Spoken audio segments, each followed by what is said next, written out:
జాబిలే తళుకుమన్నా చుక్కని బాధ్యతై దొరుకుతున్న హక్కుని దేవుడై ఎదుగుతున్న భక్తుని సూత్రమై బిరియనున్న సాక్షిని పాతలు కొత్తని ఇప్పుడేమంటారు పోట్లాటలు శాంతిని మరి ఏమంటారు తప్పులో ఒప్పుని ఇప్పుడేమంటారు గత జన్మలో అప్పుని అసలేమంటారు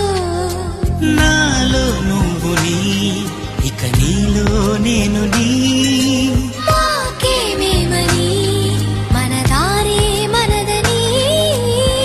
రాసుకున్న ఆత్మచరితని అదా